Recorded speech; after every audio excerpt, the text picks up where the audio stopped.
Hello, my name is Samaira Mehta, and I'm here today to share with you a little bit about my story, but also to remind you that you too can do anything you put your mind to.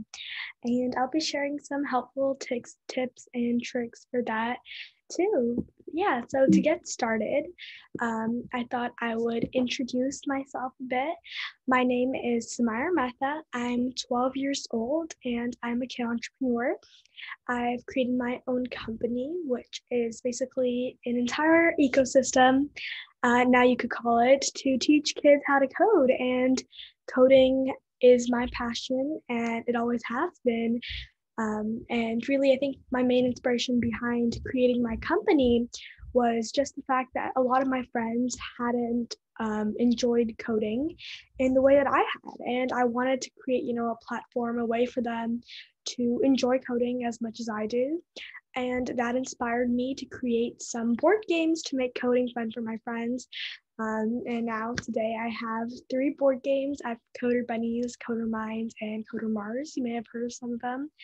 And then, when I say coding ecosystem, I've also have some, really cool curriculums and things like that to make coding fun, that go along with my board games. And I'm actually currently working on an app. So, it's just sort of an entire ecosystem. And I've also have one of my biggest missions is called Yes, 1 Billion Kids Can Code. And it's a mission that works towards, helping 1 billion kids in the world gain access to computer science and coding tools, because I do truly believe that computer science is a superpower for our coming generation. So technologist is another word you could use to describe me. And then I also say teacher because I love to teach others, whether that's through workshops I hold or just, provide any helpful advice. I love teaching too. So yeah, that's just a little bit about me. Um, but I'm here today to also walk you a little bit through my story. And the main tool I'll be using to do this is what I like to call the ideal problem solving method. And I think, this is a tip or a trick that I'd really like to share with you guys, when it comes to you solving problems and you building your own solutions as well. So IDEAL stands for identify, define, explore, action, and look back. And I'll actually be going through all of this process through my story. So to get started, let's talk about identifying and defining. So the first step in this ideal problem solving method is to clearly identify the problem that you are facing. And for me, that was I needed to make coding fun for my friends. And basically, how was I even introduced to coding in the first place? Well, one day my dad did a prank on me where he showed me something on his computer, like you can see here, where it had one button and a command which said, press this if you're beautiful. And he told me to give it a try, but when my mouse pointer actually, touched this command, it just sort of disappeared. And I was a bit confused. I was like, how did you do that? Am I not beautiful? What's going on here? And my dad told me that he actually used something called coding to create this.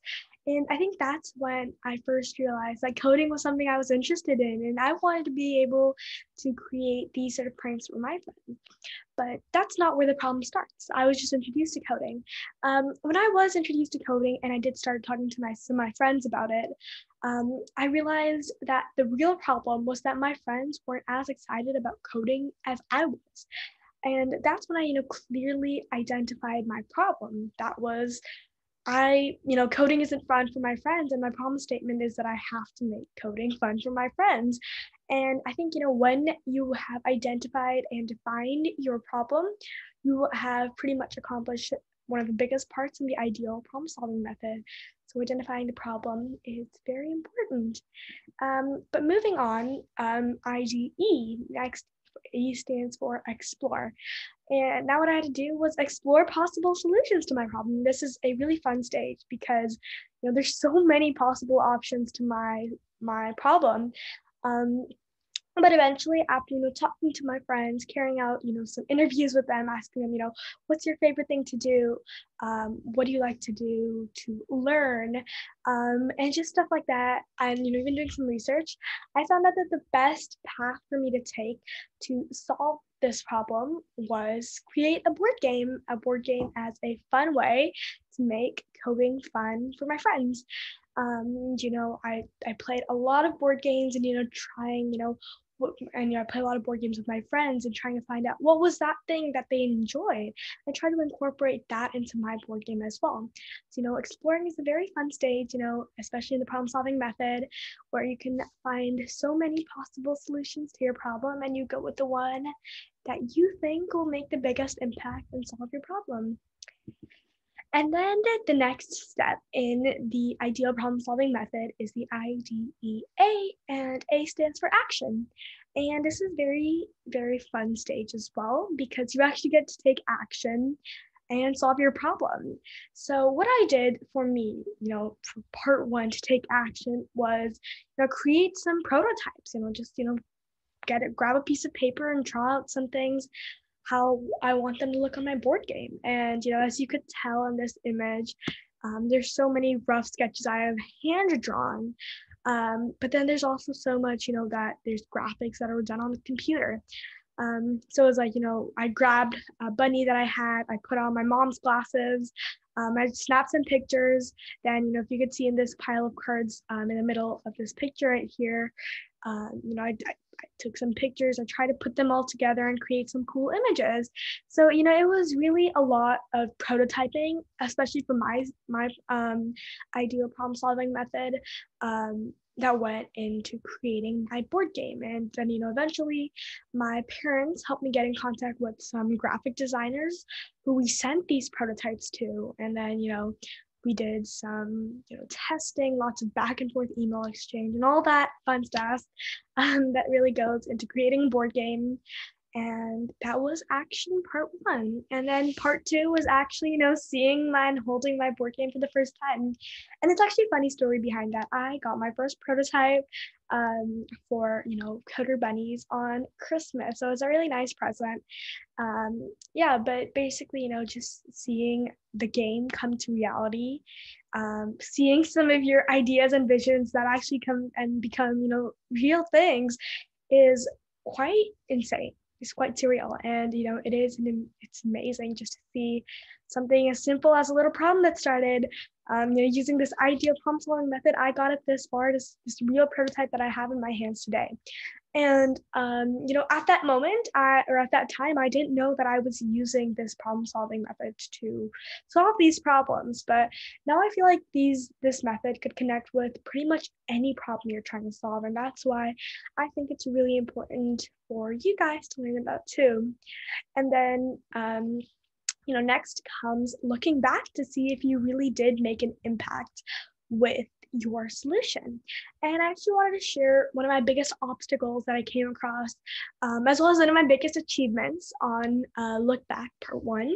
So I think, I first, to look back to see if my idea of this board game really did make an impact, I started holding some workshops at some local libraries and schools. But a huge obstacle that I came across during this time was that a lot of these librarians, especially in the libraries I first went to, and I presented them my idea of this workshop, they were like, you are 8 years old. How will you lead a workshop? And who will come listen to you? On top of that, you're just a little girl. You should go play with your dolls and princesses. What are you doing holding a workshop here? And of course, they didn't say all of that to my face, but I'm quite confident now that I look back, that was what they were thinking. And my biggest obstacle was the fact that people wouldn't take me seriously because of my age and gender. But over time, I did realize that there are people who don't believe that age or gender determines what you can or cannot do. And I've been fortunate to get the chance to hold so many workshops at so many libraries and schools, as well as some big tech companies across the world. And I say today, my biggest achievement has definitely just been seeing the smiles on kids' faces after they write their first code. I think that's the time I realized, and I look back and I see my solution has made an impact. And I think, it is totally, totally amazing. And a few more cool things, when you look back and see if you made an impact. My board game actually at one point in time trended at #1 out of all of the board games on Amazon, as you can see here. I think this really showed me that my work could make an impact in the community, and it definitely motivated me to work a lot harder. All right, so continuing to look back, part 3, just seeing the support, the incredible support from the community, from all these media platforms who featured me, just all the community who's gone above and beyond to just support me has been a totally surreal. I mean, it's seeing that people support your work and support what you do is truly, it's heart touching. And I think, it's just some of these things come together, just the response from the workshops and talks, just seeing CoderBunnyz #1 on Amazon and the immense support from the media and community has proven to me that my solution of CoderBunnyz has made an impact. And then now that I really think about it, a lot of these other things that I have done beyond just CoderBunnyz have all followed the ideal problem solving method. To give you a few examples of some of my more recent things, I have CoderMars right here in the middle, the bottom picture in the middle. That is my new board game. It just released, I think, a week ago. So, I similarly use the ideal problem solving method to come up with the idea for this game as well. And then another one of my more recent things that I've been working on has been Boss Biz. Similarly, ideal problem solving method. And then, these are just some of the other works that I've been doing. They all follow the ideal problem solving method, whether I knew it at that time or not, and whether I applied it directly at that time or not. There are so many parts of these stories that got me here, which I could just easily categorize into, identify, define, explore, action, look back. So I think, if you ever come across a problem, and, you should probably come across many problems in your lifetime, always strive to find the solution, because you are the people who will bring the change. And, I just thought this ideal problem solving method would help you with that. I thought it'd be a fun thing to share as well. And then just some more advice. I think these 3 are definitely my #1, my favorite advices to share, because I truly believe in them and I truly go by them. So for #1, we have time expands to accommodate your passions and priorities. So a lot of people ask me, how do you manage with school, homework, extracurricular activities? And then on top of that, run a business, hold workshops, give talks, run missions, all that.